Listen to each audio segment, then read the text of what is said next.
You're listening to Beyond the Plate with Andrew Kaplan. This sounds so weird. You're listening to Beyond the Plate with Cappy.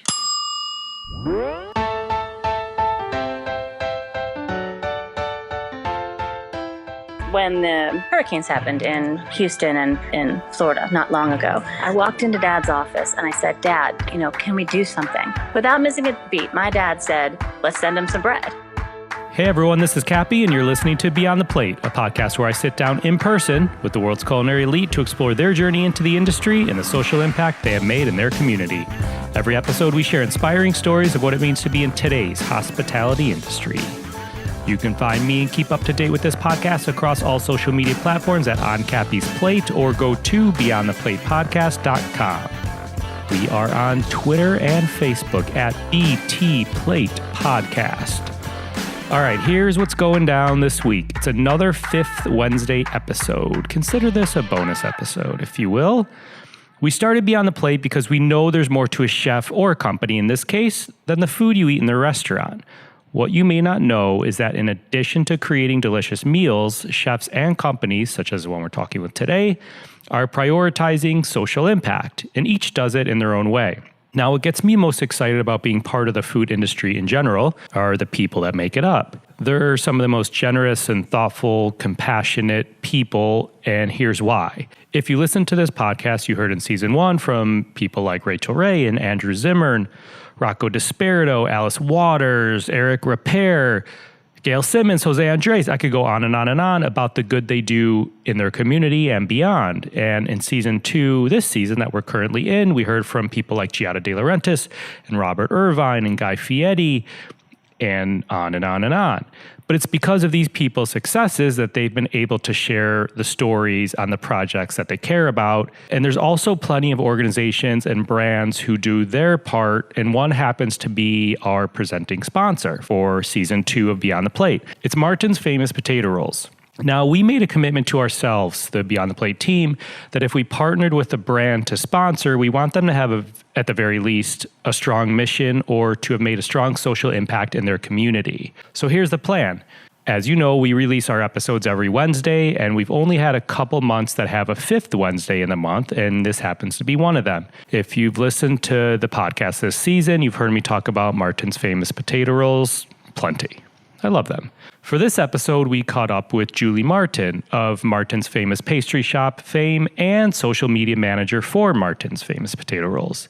We get to hear some fascinating history about this family-owned and run bakery, about their loyal following, how they have grown, and along with that, what's next for them and how they innovate, and of course, how they give back to their community and beyond. Trust me, please listen to this episode in its entirety because this family's commitment and dedication to their staff and the community is incredibly generous. Blew me away. I'm going to stop here, but please enjoy this conversation as we go beyond the plate for this fifth Wednesday with Julie Martin of Martin's Famous Potato Rolls. Just kicking it off here with the first question, I want to dive into the history of Martin's, which I've touched upon briefly in some of the, ad reads that we've done on the episodes, but you all literally took this company that was started in a garage to a full-fledged factory and shipping nationwide or worldwide. So explain how that came to be. My grandma and grandpa started making Martin's potato rolls and a host of other products in their garage in 1955. And it was literally like a one-car garage. It was really small. And they would, bake all week long, and then they would go to farmers markets on the weekends. And as their products grew in popularity and people started telling their friends about them, they were able to expand into a couple different farmers markets. And then eventually they got kind of a brick and mortar location that they had a bakery in the back and then sort of a restaurant in the front because, if you're making donuts and then also, buns and things, next thing people they want to have coffee with their donut or they want to have a burger in their sandwich. So, it kind of made sense to start a little restaurant and have a bakery in the back. And then as that expanded, started realizing what we did best was the bread and the rolls, especially the potato bread and the potato rolls. And we closed the restaurant in 1987 And ever since then, we've been just focusing on our bread products and what we do best. And yeah, we have, as you said, expanded to, we now have 2 bakeries, one in Pennsylvania and one in Georgia. And we're fresh in stores on the East Coast from Maine to South Florida, and then out as far as Chicago. And then for food service, we go worldwide. So we're in 20-some different countries around the world now. So a lot of expansion. That's amazing. What year did they start selling at farmers markets? They started in 1955. Do you all ever get the itch to open a little restaurant or cafe or no more? It's funny. Of course, my parents and my siblings and I remember the restaurant. And we do kind of get nostalgic for it. And we all talk about, little part of our bakery complex, we should open a snack bar or a little burger concept or something using our rolls. And then we all look at each other and say, yeah, who wants to manage it? And then it kind of dies there. But, never know. Maybe someday. Was like a potato roll or potato bread always one of the initial products? Yeah, it was. The very first product they started making was a clover leaf potato roll. It's kind of like a dinner roll, with sort of 3 parts. It was really popular in the 50s especially. And that shape. Now, the potato roll part of it was from my great-grandparents and sort of some great-aunts and various changes to the recipe kind of thing. But like, for example, they used to make potato rolls were white.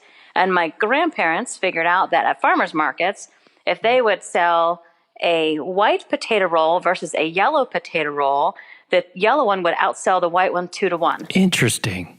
Yeah. So I guess it's that we see it, we think, automatically think, kind of buttery. And so, yeah, early on, they started, innovating and figuring out, what people wanted to buy and then, making it the best they could. What makes the color yellow, if you can share this secret? Yeah, this one I can share. Back then, they just, used food coloring. And then, as we, we always continue to try to make the tastiest, but also the most healthful product we can. And so, a few years ago, they came out with some studies that, food coloring is something you should cut back on or not have. And so now actually our products are all colored with turmeric and annatto, which are 2 spices, food substances that have been used, plant-based, that have been used for hundreds of years. And now they're still that same signature color, but now they don't have any artificial colors or no artificial sweeteners either. Interesting. So let's set the record straight for some people. What is a potato roll versus just a standard regular bread roll? Yeah. It actually kind of has an interesting background. A lot of different, if you do some research into potato rolls, everybody wants to claim that they were sort of the first country or first area of the world to make them. But it actually came about because sometimes wheat prices are fairly expensive depending on the crops. And so people were looking for ways of stretching the wheat. And so potatoes usually seem like they're cheap whenever wheat is expensive. So they would make like mashed potatoes and mix it in with the dough to make the wheat stretch. But what they found out and what my grandparents perfected was the fact that when you add potato to the flour, it actually makes the finished product stay moist, stay soft. It adds some trace minerals and some natural sweetness so you don't have to add a bunch of extra sugar. In what form is that added? Well, my grandma and grandpa, when they first started, they actually literally would make mashed potatoes. Really? And fold them into the dough. But as we've, gotten more and more mechanized, we have discovered that if we get them in, we get it in it's a dehydrated potato form. It's called potato flour, but it's dehydrated potatoes. And then we rehydrate. We use, our top 3 ingredients are high protein wheat flour, milk, and potatoes.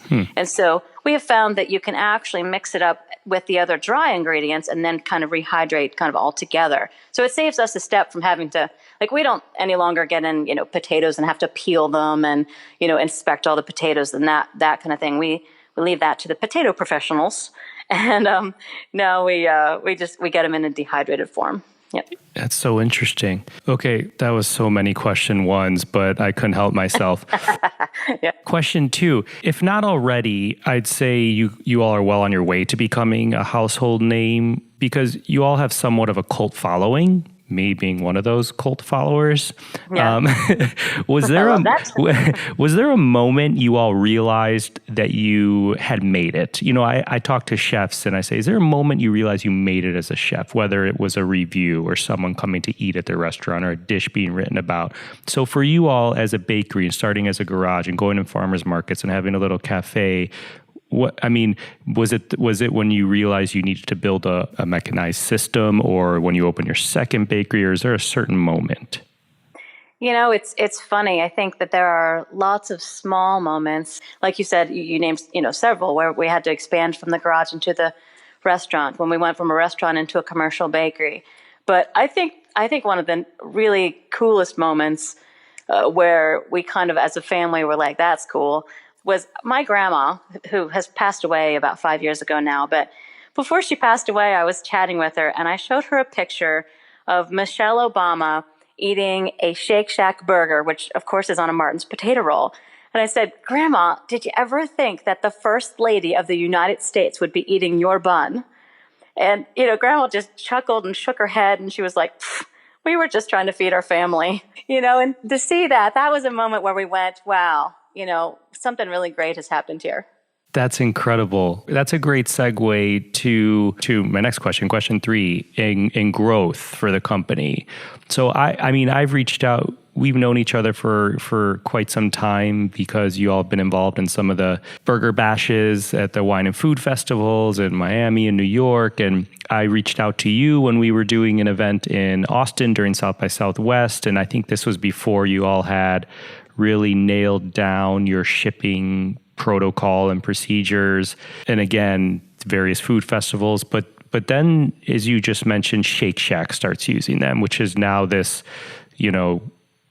tons of locations across, was it over 100 locations, well over 100 locations across the world. Do you recall, or can you tell us about that first phone call from Shake Shack? Yeah, so it's interesting.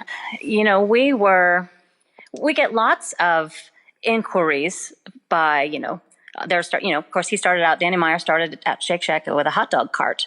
We have a lot of small, mom and pop shops, a lot of, one-time startups kind of thing. And you never know when you first get, started with somebody, if they're going to be the next big thing. So we always try to treat everybody as if they're important. So, when they started using it, we were excited. They started expanding. We're like, wow, this is great. It's interesting. We were actually the #1 selling burger bun in America before Shake Shack started using us. Really? But that was kind of pre-social media. Yeah. And so people were buying us without necessarily knowing our name. They more knew the look, they knew the packaging, that kind of thing. And then, with Shake Shack's popularity, with them openly using and, admitting that we're their role, as well as, lots of other food service chains and local popular restaurants using it. That's really, becoming a larger and larger part of what we do. But, the largest part of our business is still retail. It's still those customers in the grocery store. But we have definitely seen a larger increase internationally, in large part due to Shake Shack and people like that taking their restaurants overseas and then, of course, taking us with them, which is great. It's so interesting because, I know you're big in retail. I see you on shelves, and I, see different high-end restaurants that have a burger on their menu using you and then, like you said, chains. But you have this product that I'm so drawn to. I'm digressing. That I'm so drawn to that if you were like, hey, Cappy, so-and-so, so-and-so, and so-and-so uses our buns too, I'd probably be at those places in the near future because I knew they were on your bun. I think that's like a neat loyalist following that you have. Yeah, people are starting to do that. Their restaurants they go back and forth between some of them wanting to put our logo out there so that people know they're using a good quality product. And you have that but then you have a few places, like there was a restaurant in another country who was importing our rolls. And I actually saw he was keeping it under wraps because he didn't want anyone else in that country to import our rolls. Because he was like, it's the secret. It's my trade secret. He would even go so far as to take our buns out of the packaging when it would arrive and not even let his employees see the packaging. That's like KFC, secret spice blend for their Yeah. dredging almost. Yeah, exactly. So it is interesting because you have both opposite ends of the spectrum. You have some people proudly touting that they, use our rolls knowing that it will be a drawing point. And you have other people saying, oh, no, it's my trade secret. I don't want people to know that these aren't something I whipped up in the back. How many different countries are you all shipping to? It varies, and we don't always know because we use some distributors, but it's somewhere around 25. Give us some fun facts or figures that listeners would love to hear, if you can, in terms of like Shake Shack. I know you're shipping to some other countries for them, or just in general, if you don't want to pinpoint to one brand. Yeah, I think it's so fun that we are in such diverse places around the world. You think there are regional specialties, but we're shipping to Moscow, Russia, and we're shipping to Saudi Arabia and London, England, and Australia, and Canada, and just this past week at the National Restaurant Association show, we had a ton of people from Colombia and Brazil coming up and asking how they can get our products, and so that is, I think, really, really cool, especially since, kind of fun fact, like you mentioned, when my grandparents started making rolls, it would take about 2 hours to make 24 rolls. And these days we make, somewhere around 350 rolls a minute. So, it has expanded, in a large way, both here in this country and then around the world. And in fact, I handle our social media, and every week we get requests from new countries. Like last week it was Norway and Spain and somewhere else where they were requesting our rolls. And so it's really interesting to see. And then, of course, I ask, how in the world did you hear about us in Norway? How incredible. That's such a neat thing. You must sit back and realize the family started, run business. Do you guys still think of yourself as this like small family run bakery? We do. And really, compared to, the competitors, we're still so small. They're 10 times bigger than we are. And so we kind of feel like it's a David and Goliath story where, we are so much smaller. And yet the customers, the loyalty that we have among our customers has made us number one. And it's a phenomenal. We feel so blessed and honored.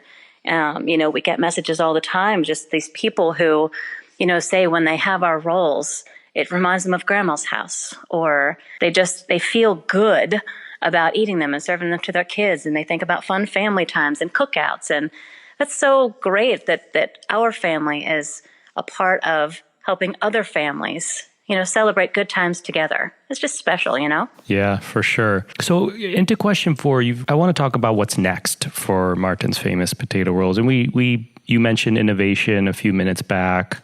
I feel like you all have had a lot of innovation, but how do you innovate or evolve, or even do you need to, or stay relevant, or do you need to stay relevant? You can never, anything that's, staying still, as you always say, you're either growing or you're dying.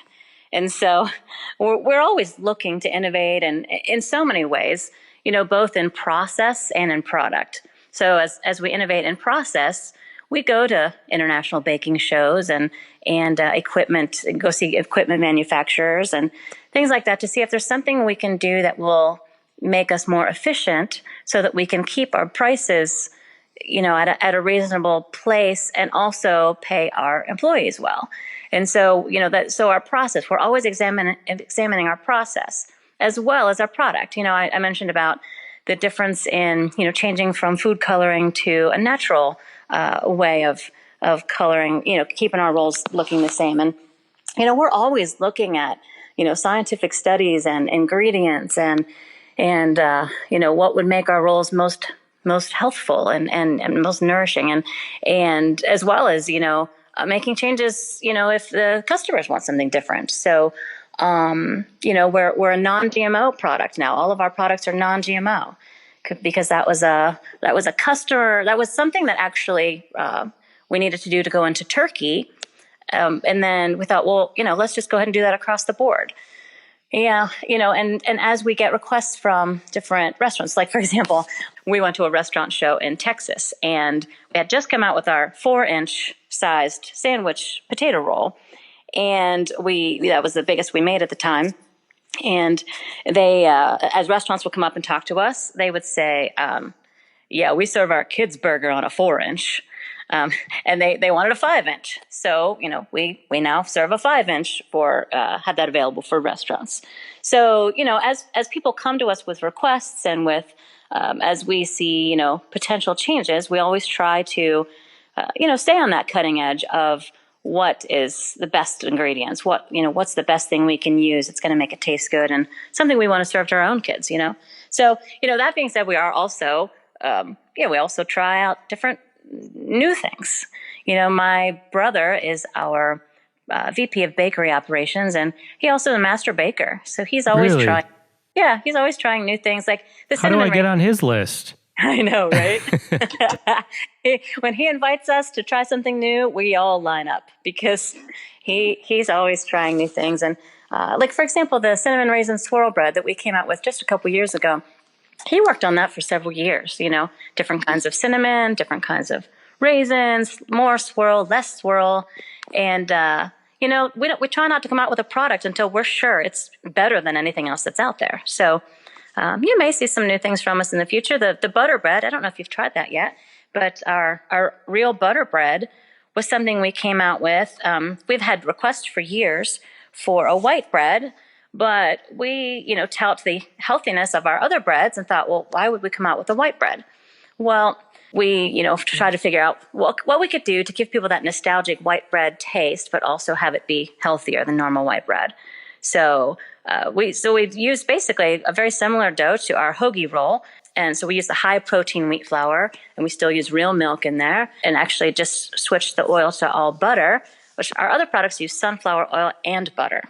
And then for the butter bread, to give it that extra kick of buttery taste, we actually used all butter. And that was actually the number one newly introduced product in the bakery industry last year. Really? Yeah. I feel like you all in Shake Shack are kind of cut from the same cloth when you talk about it took 2 years for your brother to develop the cinnamon raisin swirl bread because, we had Mark Rosati, the culinary director of Shake Shack, on the podcast in episode 5. And I know it took him at least a couple of years to develop their fried chicken sandwich.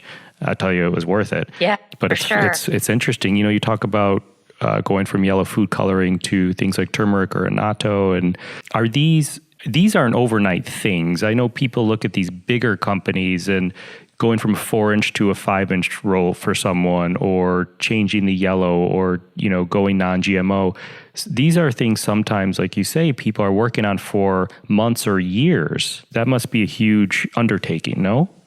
Yeah, it really can be. It's not something you can turn around and change quickly. Like, even just changing the size of the rolls, we need to get new pans. And that's a big expenditure. You get new pans, or for example, we recently started offering a top slice hot dog roll for, say, lobster rolls, things like that, for food service. And everything else we have is sliced sideways. So that's an equipment thing of, can we turn the blades? How do we make that work? And then, and then making sure that once you do make those changes, that you've got a quality control so that it's, doing what it's supposed to do and all that. So yeah, there's always, like I said, that's why we really try to stay on the cutting edge of what's happening next, so that we have a little bit of, to make those adjustments, whether that's an ingredient adjustment or equipment or even staffing, because as we add more robotics, we're thrilled to offer so many good American jobs. And so, people worry about computers and robotics taking jobs away from humans. But, we still need people in there to work those machines and all that. So a big, I think one of my favorite things that we do is really just trying to offer good jobs for people to feed their families. And, we have multiple generations of employees in there, coworkers who work alongside us, who's, some of them worked alongside my dad, and now their kids work alongside of my siblings and I, and, have next generation coming up and starting to work as they get out of high school and college. And I mean, any kind of change is going to be a process when you're a company our size. But yeah, we try to, like I said, stay on the cutting edge so that in the forefront, so we have a little bit of time to figure things out as we make changes. That's great. Thank you for sharing that. Going into question 5 here, we'll wind it down with social impact and giving back, because as I'm sure you've heard in our ad reads, I like to focus on that for partners of ours, sponsors of ours, and you all do that, I feel like, in a really big way. You've touched on your staff and your employees, which is, I love that you did that, because I think that's incredibly important for any business. But do you wake up in the morning thinking about making and selling rolls, or are you waking up thinking about how to make the world a better place? I think those two things are tied together in our case. I thought it was really cool. I'll start with this. My grandma and grandpa started out the company right off the bat with an idea of giving back. And when I helped to go through my grandma's things when she passed away, in the basement we found all the financial ledgers from 1955 until they went onto the computer. And in going through those, I thought was so interesting. The very first page in every financial ledger was charitable giving.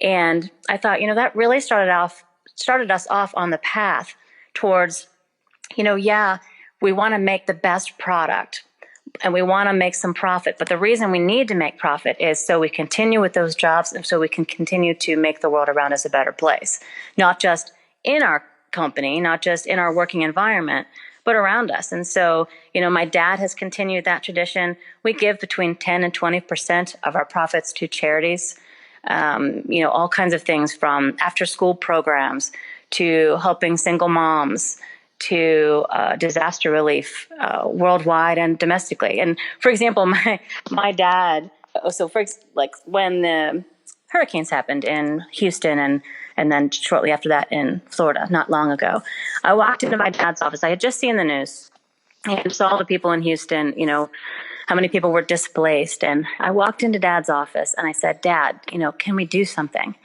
And without missing a beat, I'm so blessed by this. Without missing a beat, my dad said, let's send them some bread. And I said, can we? We're not in that market. Can we send them bread? And he said, sure, why not? He said, let's send them, a couple tractor and trailer loads full. So we did. We sent them 2 tractor and trailer loads full. It's like 50,000 loaves of bread. And just sent them there and were able to have them, dispensed out to the shelters and the people who were displaced. And it just, I thought, and this is why I want to work here. This is why I want to be part of this, because that's the attitude. If we can help, we will. We want to. And so, that wasn't, we're not in that market. We weren't, necessarily trying to make customers. We were just trying to do something for, our fellow humans, And so, that is actually, that's why I came back to Martin's. My mom and dad actually encouraged us all. There's 4 of us kids in my generation, and they encouraged us all to go work elsewhere. And then if we got excited about, Martin's and had something to offer, experience and all that, we could come back. And the reason I came back, in large part was because of what we can do together. So much more I can do with my family and with our company to help others. So yeah, we try to make the best bread we can, but we try to make it more than that. And we remind our employees all the time, it's not just about making bread. It's about creating these family community experiences with our bread and because of our bread, I love that. Thank you so much for sharing that. That's incredible. Makes me love you all even more. Thanks. All right, you're getting a bonus. Just because of that, you're getting a bonus question. Okay. Julie Martin is stranded on a deserted island. Which one Martin's product is she taking with her? Boy, it depends on the day, but if I'm stranded in one day, I got to go with the sandwich roll because I do everything with that product, and maybe it's because I grew up with it, but I know a lot of people use bread, and sometimes I do too, and I really love our new butter bread and our whole grain too, which a lot of people haven't tried yet. But, I feel like our sandwich roll, I've done everything with it from, we're making hot dogs and I don't have a hot dog bun. Well, somehow, cut the hot dog in half and put it in there. We do, peanut butter and honey. We do fluffernutter sandwiches with it. You can even grill it. You can turn it inside out and do a grilled cheese. You can do like a mini panini on it. I eat it plain, just toasted with little butter or like cinnamon sugar. I feel like it's so versatile that, if I had to pick one, that would be hard though, because week to week I buy a different product. because I get excited about our hoagie rolls. And then next week I'm excited about our party rolls because they're so cute. And but if you were really nailing me down, I had to choose one. It would probably be the sandwich roll. Yeah, that is delicious. And you all call it a sandwich roll, but that's what like Shake Shack puts their burgers on, right? Yeah, correct. Yeah. Correct. Okay. And it's funny. We do call that the sandwich roll, and we call our hot dog roll our long roll. Yeah. Because we don't want people just to think of it as a burger roll, although that's mostly what people think of it as. But we do every kind of sandwich on it. Sure. It just fits right in your hand, and with that hinge, kind of keeps everything in the backside. It doesn't all fall out, and I just think it's perfect for sandwiches. But yeah. When I call the sandwich roll, I am referring to what a lot of people would consider our burger bun. Yeah. And you just shared some great tips and options to use it, which I definitely will be using some of those. But is there like a favorite or unexpected way that you enjoy that product or even another product? Well, let me give you two. It's hard to nail down one, and like I said, it depends on when you ask me. But this week, actually, when I was in Chicago, I now have a new favorite. When I was in Chicago this week, I had a fried green tomato sandwich with our sandwich roll, and I had never even considered doing something like that. Usually when people think of a veggie burger, they think of a more traditional veggie burger, a black bean burger, a shroom burger, something like that. But this restaurant did a fried green tomato with avocado and arugula and like a spicy mayo, and it was phenomenal. That's my new favorite. That sounds delicious. It was phenomenal. And then maybe the other unusual thing, I love to make bread pudding with our bread, either our cinnamon raisin bread, or actually I've used our potato bread and even our whole wheat bread also. I love making either like an egg casserole with it or like a French toast with it. I think French toast casserole, like a bread pudding. Yeah, bread pudding is actually one of my favorite desserts, so I will be making that soon. Yeah, and you can do all different kinds of sauces with it, a rum sauce or yeah. vanilla sauce or something. Oh, yummy. I love that. Julie, thank you so much. I'm actually headed to Tulsa, Oklahoma this weekend to visit my father-in-law, and we're having a big barbecue for Memorial Day on Sunday. So you better believe which buns I'll be buying at the store. I hope so. It would be fantastic. Excellent. Well, thank you so much for your time. I appreciate it. I feel like I knew a lot about Martins, but I learned an incredible amount more, and I'm super excited for this episode already. Yeah, good. Well, this was fun, and it's always fun chatting with you, and thanks for giving us the opportunity to share a little bit more about who we are. Awesome. Thanks, Julie. Have a good day and a good weekend. Thanks. You too. Happy Memorial Day. Thank you. Thanks. Okay, bye. Bye-bye. Thank you for tuning in to this Fifth Wednesday episode. To learn more about Martin's famous potato rolls, visit their website at potatorolls.com or follow them on social media at Potato Rolls. Martins, we thank you. This episode was produced by me along with Ian Cohen, Sean Petrosian, and Joel Yeaton. We'll be back next week with our regularly scheduled episodes. You can find me and keep up to date with this podcast across all social media platforms at On Cappy's Plate or go to beyondtheplatepodcast.com. If you would please rate, review, and or subscribe to this podcast on your listening site of choice, iTunes, Spotify, Google Play, Stitcher, whichever. Thank you for listening to Beyond the Plate. I'm Cappy, and remember, there are never too many cooks in the kitchen.